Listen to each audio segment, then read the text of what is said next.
शेख आसमा. मी speed आणि डायरेक्शनवर बोलणार आहे आज. इथं जे माझे मित्र मैत्रिणी बसलेले आहेत सगळे माझ्यापेक्षा 4-5 वर्षांनी लहान आहे. इथं सगळ्यात मोठी मीच आहे, म्हणून मला जास्त अनुभव आहे नाही का स्पीड आणि डायरेक्शनवर. डायरेक्शन देणारे जे लोक असतात आपले, म्हणजे आपलं स्वतःचं डायरेक्शन कधीच नसतो.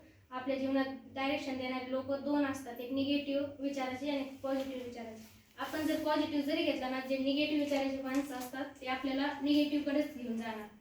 आपण किती प्रयत्न केला आपल्याला पॉझिटिव्हकडे जायचं तर आपण पॉझिटिव्हकडे जात नाही. आपण निगेटिव्ह माणसाचा विचार जास्त ते सोप्या पद्धतीने आपल्याला सांगत असं असं मार्ग धर आणि असे स्पीड. त्यामुळे आपल्याला निगेटिव्ह डायरेक्शन जे असते ते जास्त सोपं वाटतं, म्हणून आपण त्याकडे जास्त लक्ष देतो.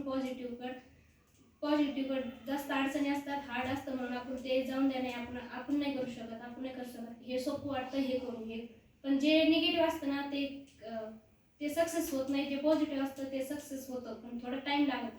स्पीड पण पाहिजे आपलं, पण सत्याच्या मार्गाने जाताना स्पीड थोडं कमीच घ्यावं लागतं. कारण जे आपले निगेटिव्ह पॉझिटिव्ह थॉट असतात ना त्याच्यात आपल्याला अडचणी खूप जास्त येत असतात आणि आपल्या मनात जास्त विचार अडचणी आल्यावरच येतात. आपण टेन्शन घेतो का नाही होणार आपल्याने, नाही होणार, असं तसं टेन्स जास्त घेतो. त्याच्यामुळे ना थोडं रिलॅक्स व्हायचं. कारण मी पण अशीच होते क्लास जॉईन करायच्या आधी. इथं जेव्हापासून मी क्लास जॉईन केलं ना तेव्हापासून मी एकदम फ्रीडममध्ये हे करते नाही का, टेन्शन कधीच घेत नाही मी. टेन्शन आता सगळे म्हणते तुझी तब्येत चांगली झाली, खरं सांगू तर माझं 6 किलो वजन वाढलंय. अरे वा, नाईस नाईस.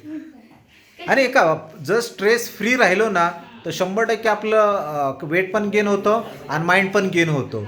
आता तुम्ही जे तिथं जाऊन बोलताय ना तर तुमचा फर्स्ट डे मला माहिती आहे मॅडम, आणि आत्ताचा डे म्हणजे तुमचा माइंड गेन पण झालाय आणि वेट गेन पण झालाय. Okay, nice, super. तुम्हाला सगळ्यांनी फक्त एवढंच सांगायचं, जे पॉझिटिव्ह आपल्याला डायरेक्शन देतात ना त्यांच्यावर विश्वासाने भरोसा करा. कारण निगेटिव्ह थॉट देणारे आपल्याला त्यांना आपलं म्हणजे जेलसी जास्त होत असते त्यांना का हे पुढे चाललंय म्हणून त्यांना पाहावंशी वाटत नाही, म्हणून त्यांच्यावर जास्त लक्ष देऊ नका. आपल्याला जे पॉझिटिव्ह डायरेक्शन देतात ना त्यांच्याच याच्यावर हे करा. वा, एक्सलंट. मॅडमसाठी